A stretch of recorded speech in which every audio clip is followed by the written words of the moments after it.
Daily Words of God.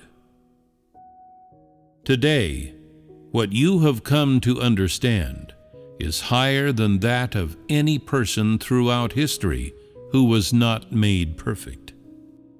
Be it your knowledge of trials or the belief in God, it is all higher than that of any believer in God.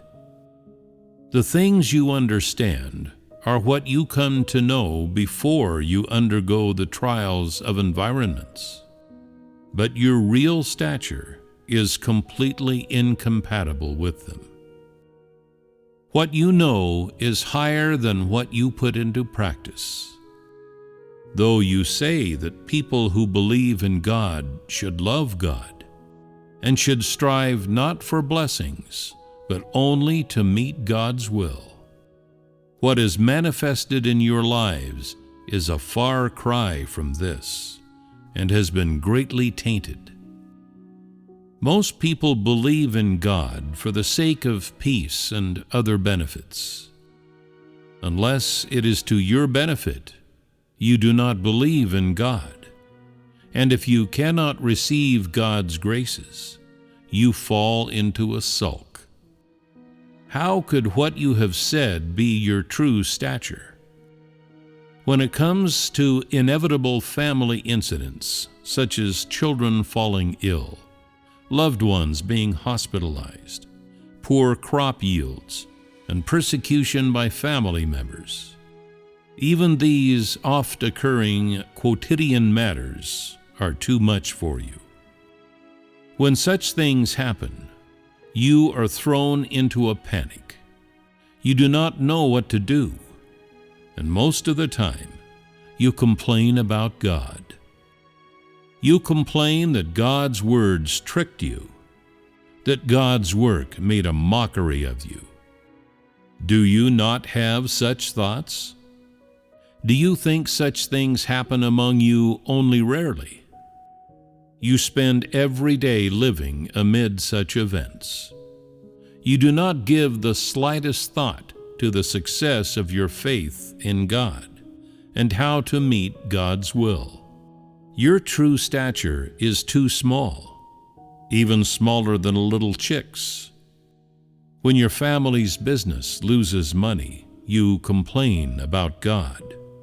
When you find yourself in an environment without God's protection, you still complain about God. And you complain even when one of your chicks dies or an old cow in the pen falls ill. You complain when it is time for your son to get married, but your family does not have enough money. You want to perform the duty of hosting, but cannot afford it. And then you also complain.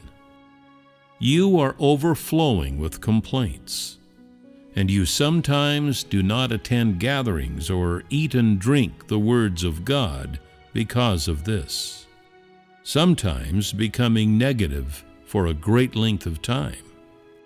Nothing that happens to you today bears any relation to your prospects or fate. These things would also happen even if you did not believe in God. Yet today you pass responsibility for them to God and insist on saying that God has eliminated you. What of your belief in God? Have you truly offered up your life? If you suffered the same trials as Job, none among you who follow God today would be able to stand firm. You would all fall down. And there is, quite simply, a world of difference between you and Job.